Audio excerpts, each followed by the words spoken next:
स्वागत है आप सभी का डीडी न्यूज के इस खास बुलेटिन एक्सप्रेस 100 में, जहां हम आपके लिए लेकर आते हैं राजनीति, मनोरंजन, देश दुनिया, खेल और व्यापार जगत की सभी बड़ी खबरों को एक्सप्रेस यानी कि फटाफट अंदाज में। मैं हूं आपके साथ भावना नैयर। तो देखें खबरें तेज रफ्तार से। संसद का शीतकालीन सत्र आज से शुरू हो गया है। 20 दिसंबर तक चलने वाले इस सत्र में वक्फ संशोधन विधेयक समेत 16 अहम विधेयक पेश किए जाएंगे।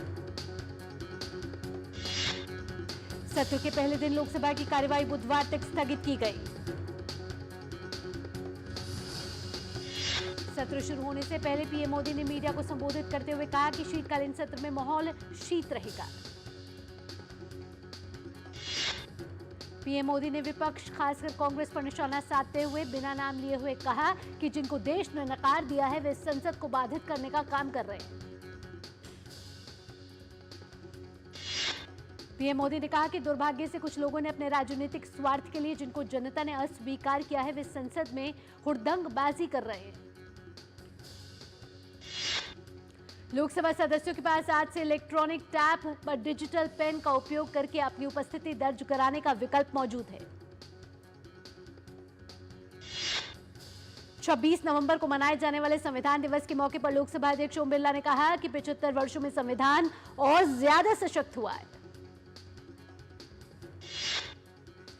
लोकसभा अध्यक्ष ने कहा कि संविधान दिवस बाबा साहेब अंबेडकर को याद करने का दिन है।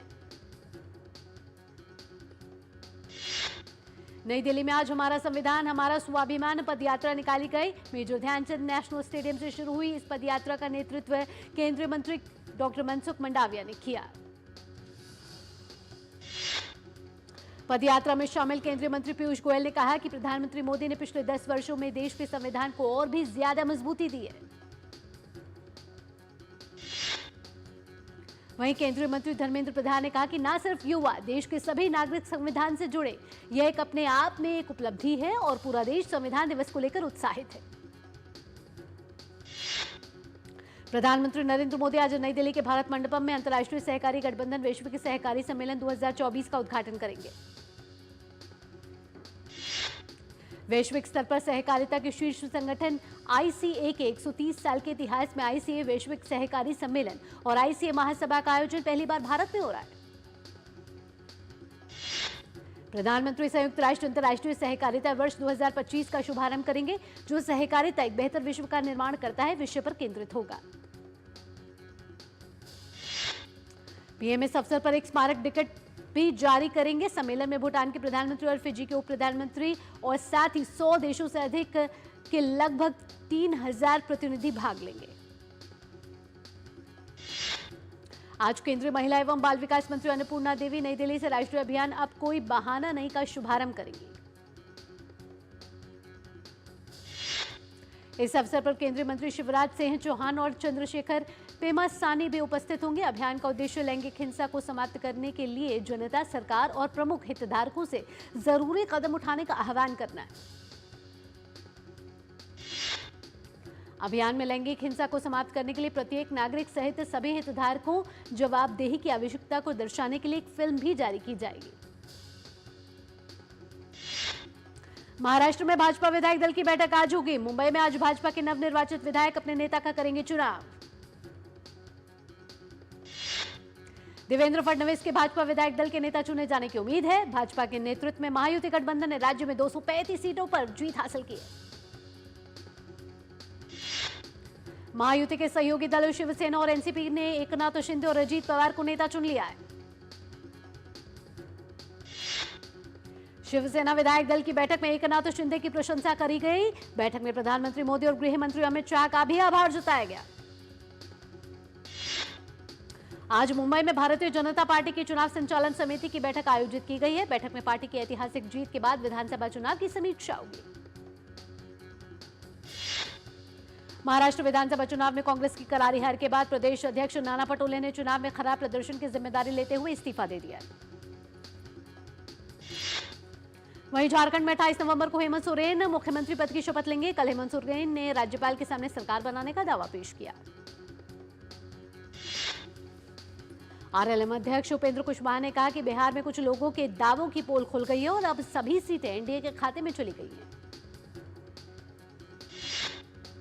कुशवाहा ने आरजेडी नेता तेजस्वी यादव के बयान पर कहा कि उन्हें पहले बिहार को देखना चाहिए, यहां उनकी जमीन खिसक रही है। विदेश मंत्री डॉक्टर एस जयशंकर ने इटली के रोम में भारतीय दूतावास की नई चांसलरी का उद्घाटन किया। विदेश मंत्री ने कहा कि दोनों देशों के बीच आपसी संबंध गहरे और व्यापक हैं। उन्होंने कहा कि विश्व के संबंध में हमारे दृष्टिकोण एक समान है। 3 दिन के दौरे पर विदेश मंत्री डॉक्टर एस जयशंकर आज रोम में MED मेडिटेरेनियन डायलॉग के 10वें संस्करण में भाग लेंगे। उत्तर प्रदेश के संभल में जामा मस्जिद के सर्वे के दौरान भड़की हिंसा के बाद अब स्थिति नियंत्रण में है। 1 दिसंबर तक बाहरी व्यक्ति के संभल में प्रवेश करने पर रोक लगा दी गई है। मस्जिद के सर्वे के दौरान हुई हिंसा में 3 लोगों की मौत हो गई है। साथ ही 20 लोगों को हिरासत में लेकर पूछताछ की जा रही है। जामा मस्जिद के आसपास पूरे इलाके में भारी पुलिस बल तैनात कर दी गई है। वहीं 24 घंटे के लिए इंटरनेट सेवाएं बंद हैं। उत्तर प्रदेश के उप मुख्यमंत्री ब्रजेश पाठक ने संभल में हुई घटना पर दुख जताया। उन्होंने इस घटना की निष्पक्ष जांच कराने का भरोसा दिलाया। जयपुर पश्चिम के पुलिस उपायुक्त अमित कुमार ने बताया कि सूचना मिली थी कि बागरोटा थाना क्षेत्र के पास कुछ बांग्लादेशी अवैध रूप से रह रहे हैं। जांच की गई और कई लोगों को गिरफ्तार भी कर लिया गया है। दिल्ली NCR में पहले से वायु गुणवत्ता में मामूली सुधार देखने को मिला है। केंद्रीय प्रदूषण नियंत्रण बोर्ड यानी कि CPC द्वारा जारी आंकड़ों के अनुसार कई इलाकों में आज सुबह 6 बजे AQI 300 के ऊपर दर्ज किया गया है। शादीपुर में AQI 340 दर्ज किया गया। वहीं मुंडका में AQI 340, आनंद विहार में AQI 334 और वजीरपुर में AQI 328 दर्ज किया गया। राजधानी के इस बढ़ते प्रदूषण स्तर पर सुप्रीम कोर्ट में आज सुनवाई होनी है। कोर्ट तय करेगा कि ग्राफ 4 के तहत लगी पाबंदियों को जारी रखा जाए या उनमें कुछ छूट दी जाए। पिछली सुनवाई में कोर्ट ने दिल्ली में एंट्री पॉइंट्स पर ट्रकों की एंट्री पर पाबंदी लगा दी थी और साथ ही जमीनी हकीकत का जायजा लेने के लिए 13 वकीलों को कोर्ट कमिश्नर नियुक्त किया था।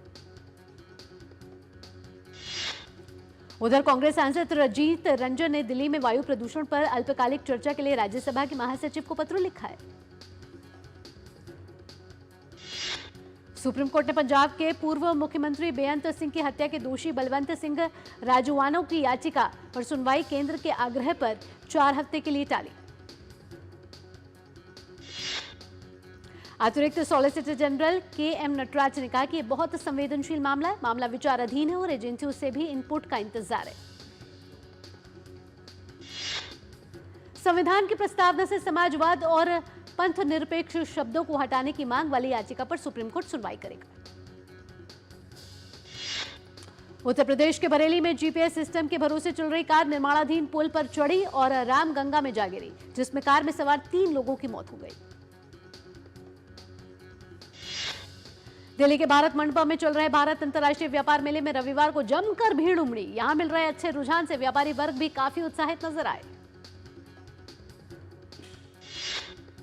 बिहार के उद्योग और पर्यटन मंत्री नीतीश मिश्रा ने विकसित बिहार की प्रेरणादायक यात्रा को दर्शाने वाले बिहार पेवेलियन का उद्घाटन किया।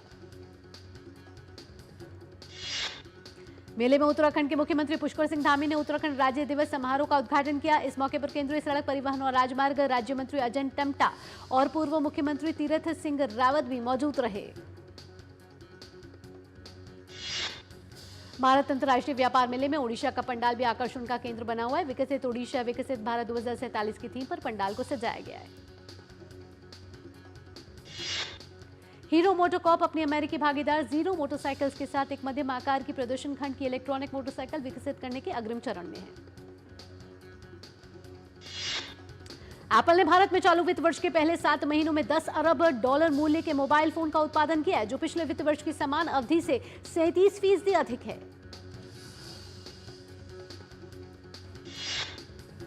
यहां वक्त एक छोटे से ब्रेक का। ब्रेक के बाद भी फटाफट खबरों का सिलसिला यूं ही जारी रहेगा। आप देखते रहिए DD न्यूज। खुद को पैम्पर करिए MDH बादाम रोगन के साथ, जो आपको संवारे, निखारे और नरिश करे। चमके चमके हाँ, दमके दमके त्वचा में समाए, हाइड्रेट करे, हर उम्र की त्वचा का पोषण करे। You deserve the purity. MDH बादाम रोगन, नेचुरल, टेंडर, प्योर। चमके चमके जब धरती चीर कर निकलता है लोहे का पत्थर, और मिलता है मोंगिया के जोश से, फिर तपता है, पिघलता है और बनता है फौलाद। अब होता है सरिया सारी खूबियों के साथ। मोंगिया स्टील, मजबूत देश का मजबूत सरिया। यार Ajay, look at your dad. हम इस उम्र में ऐसे रहेंगे क्या? बिल्कुल रहेंगे, अगर पापा जैसी सही प्लानिंग की तो। जैसे कि? मेरे पापा ने इन्वेस्ट किया LIC के जीवन अक्षय में, जो दे रहा है इमीडिएट और guaranteed annuity at regular intervals, जिंदगी भर के लिए। वाह, पर हमें तो इस एज तक वेट करना पड़ेगा ना? बिल्कुल नहीं, हमने तो अभी इन्वेस्ट किया है LIC के न्यू जीवन शांति में, जो हमें देगा डिफर्ड एन्युटी, मतलब कुछ साल बाद से रेगुलर इनकम। आई सी। LIC के एन्युटी प्लान्स दे एन्युटी ऑप्शंस और नियमित इनकम पाने में फ्लेक्सिबिलिटी भी। LIC, हर पल आपके साथ। अब आया असली स्वाद। अब आया स्वाद। जब स्वाद के पड़े हो लाले तो MDH का चंकी चाट मसाला डालें। MDH का चंकी चाट मसाला। MDH ब्रेक के बाद आपका स्वागत है। आप देख रहे हैं एक्सप्रेस 100। रफ्तार भरी खबरों के सिलसिले को बढ़ाते हैं आगे। केंद्र सरकार के अनुकूल व्यापार नीतियों के कारण भारत में प्रत्यक्ष विदेशी निवेश बीते 10 वर्षों में तेजी से बढ़ा है। सरकारी आंकड़ों के मुताबिक इस दौरान $600 अरब से ज्यादा का विदेशी निवेश आया। DPIIT के आंकड़ों के अनुसार अप्रैल से जून की अवधि में $16 अरब का विदेशी निवेश भारत में आया है, जो पिछले साल की समान अवधि से लगभग 48% अधिक है। देश में एग्रीटेक स्टार्टअप की फंडिंग में तेजी से हो रहा है इजाफा और इसमें टेक्नोलॉजी गैप को भी भरने की महत्वपूर्ण क्षमता है। RBI के एक पेपर के मुताबिक मौजूद समय में देश में 19 एग्रीगेट यूनिकॉर्न और 40 मिनीकॉर्न हैं। अंतर्राष्ट्रीय स्तर पर UPI नेटवर्क का तेजी से हो रहा है विस्तार। इसके कारण भारत डिजिटल पेमेंट टेक्नोलॉजी में वर्ल्ड लीडर के रूप में उभर रहा है। भारतीय रिजर्व बैंक ने अपनी रिपोर्ट में कहा है कि UPI के जरिए अक्टूबर में 16.6 अरब लेन देन हुए हैं। RBI के डिप्टी गवर्नर माइकल देबव्रत पात्रक ने रिपोर्ट में कहा है कि भारत का UPI एक ओपन एंडेड सिस्टम है। इसमें एक सिंगल एप्लीकेशन के जरिए एक व्यक्ति से दूसरे व्यक्ति या फिर व्यक्ति से व्यापारी के बीच आसानी से लेन देन किए जा सकते हैं। राष्ट्रीय उपभोक्ता हेल्पलाइन ने उपभोक्ताओं द्वारा दर्ज की गई शिकायतों के समाधान में तेजी लाने के लिए अपने कन्वर्जेंस प्रोग्राम के तहत 1000 से ज्यादा कंपनियों के साथ साझेदारी की है। ये कंपनियां ई-कॉमर्स, यात्रा और पर्यटन, साथ ही निजी शिक्षा, अन्य प्रमुख क्षेत्रों से हैं। कोहरे के चलते फ्लाइट घंटों तक लेट होने से यात्रियों को असुविधा का सामना करना पड़ता है, लेकिन अब केंद्र सरकार ने DGCA ने सभी एयरलाइन को निर्देश दिए हैं कि फ्लाइट में देरी होने पर अब एयरलाइन को अपने यात्रियों को खाना और स्नैक्स देने होंगे। Central board of direct taxes ने सभी करदाताओं से कहा है कि ITR दाखिल करने से पहले अपने फॉरेन इनकम और असेट को जरूर रिव्यू करें। इनकम टैक्स डिपार्टमेंट का स्पेशल एडिशन संवाद अभियान को टैक्स पेयर को जागरूक करने के लिए शुरू किया गया है। मैसेजिंग प्लेटफॉर्म WhatsApp ने अपने यूजर्स के लिए एक नया फीचर लॉन्च किया। वॉइस मैसेज को बिना सुने पढ़ सकेंगे। ये नया वॉइस ट्रांसक्रिप्शन फीचर खासतौर पर शोरगुल वाले माहौल या बिजी मीटिंग्स में बेहद काम आएगा। WhatsApp ने घोषणा की है कि यह फीचर आज से ग्लोबल लेवल पर एंड्रॉइड और iOS यूजर्स के लिए रोल आउट हो रहा है। आने वाले कुछ हफ्तों में ये सभी यूजर्स के लिए उपलब्ध होगा। भारत में स्टार्टअप इकोसिस्टम पिछले कुछ वर्षों से तेजी से बढ़ा है। भारत ने वैश्विक पेटेंट आवेदनों में मजबूत प्रगति की है और 2024 विश्व बौद्धिक संपदा सांकेतिक रिपोर्ट में 6वां स्थान प्राप्त किया है।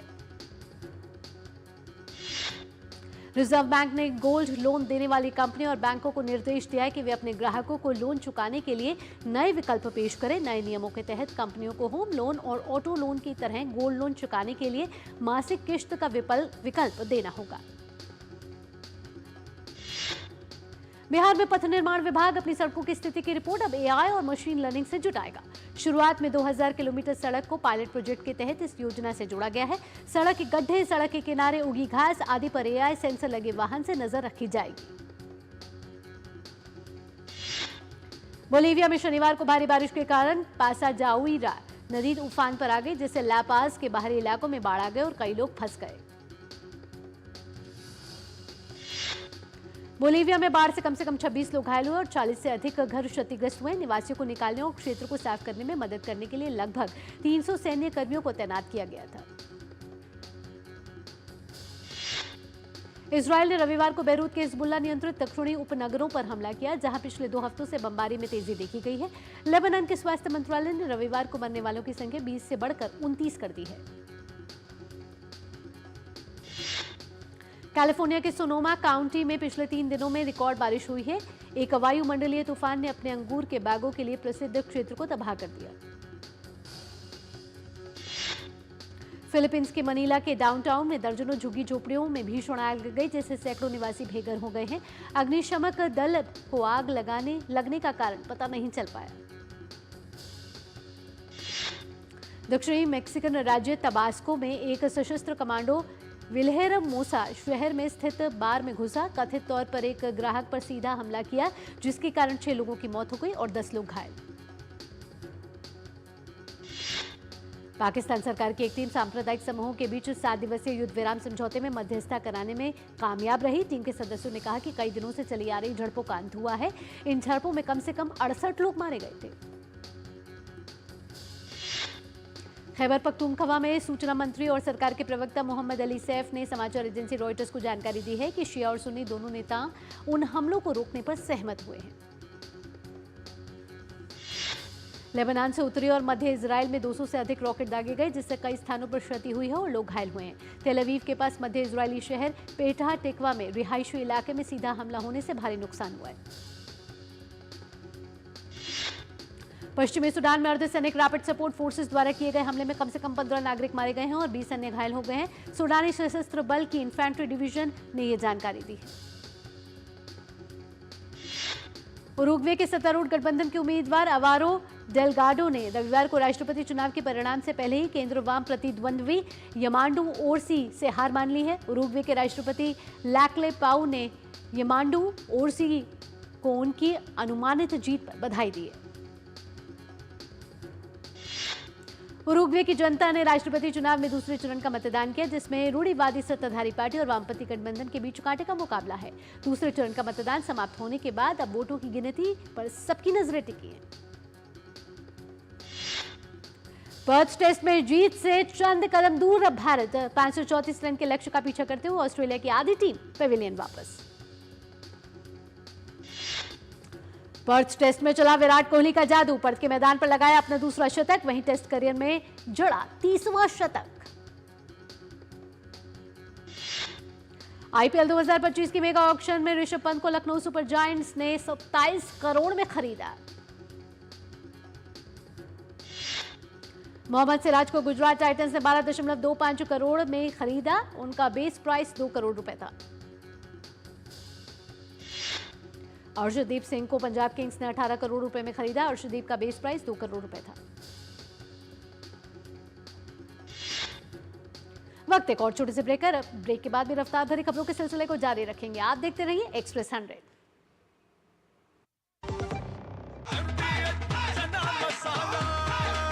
अब छोलिया हो या लोबिया, सफेद चने या काले चने, सब कुछ मजेदार बने। मुझे तगड़ा इंसेंटिव मिला। क्या प्लान है? सोच रहा हूँ गवर्नमेंट सिक्योरिटीज में इन्वेस्ट करूं। बिल्कुल सही सोच रहे हैं आप। अब गवर्नमेंट सिक्योरिटीज में इन्वेस्ट करना आसान हो गया है। पर कैसे? आरबीआई रिटेल डायरेक्ट स्कीम में बिना ब्रोकर के आप इन्वेस्ट कर सकते हैं और आपको आपकी पूंजी पर मिलेगी रिटर्न्स।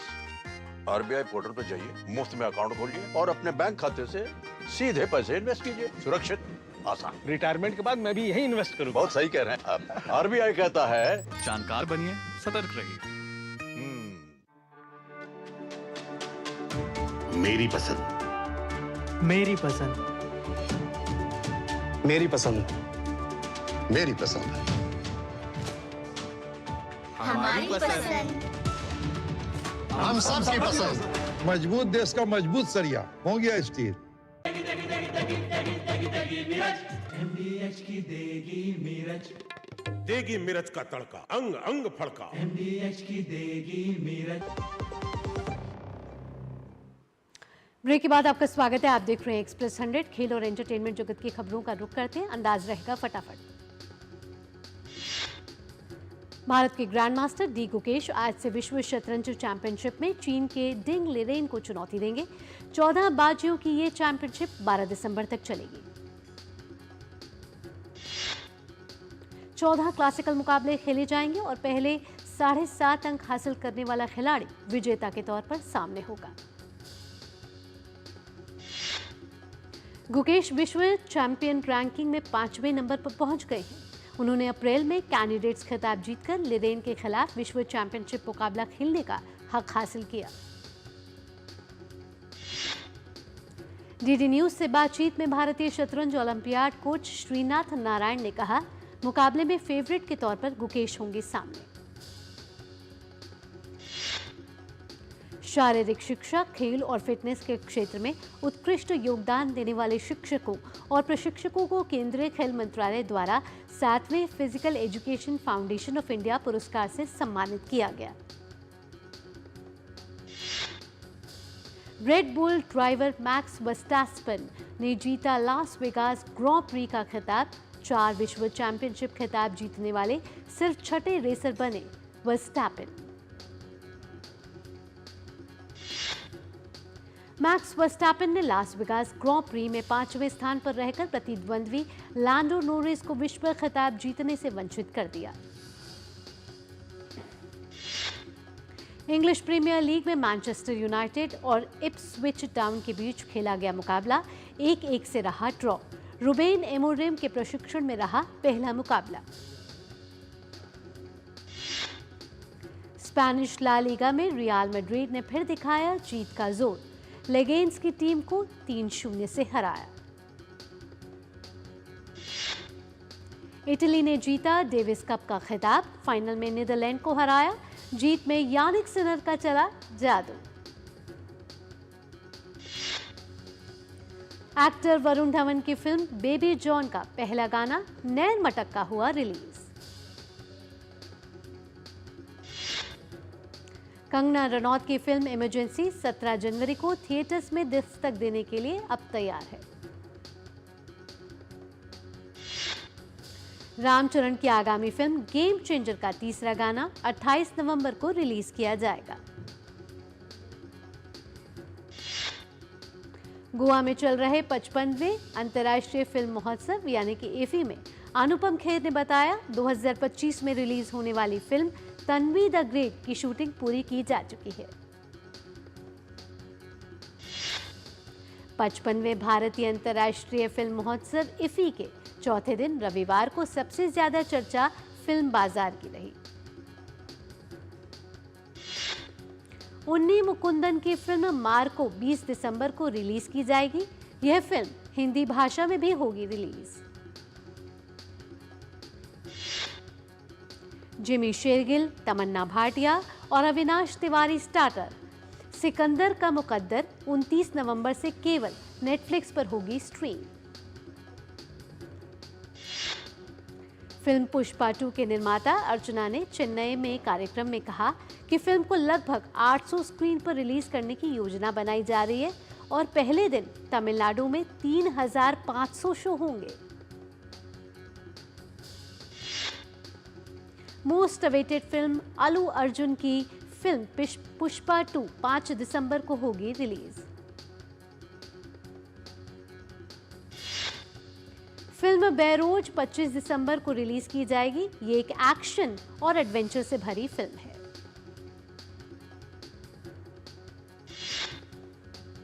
खबरों की दुनिया से जुड़े रहने के लिए अब डीडी न्यूज की खबरें और updates YouTube, Facebook, Twitter, Instagram और हमारी वेबसाइट्स पर भी उपलब्ध हैं।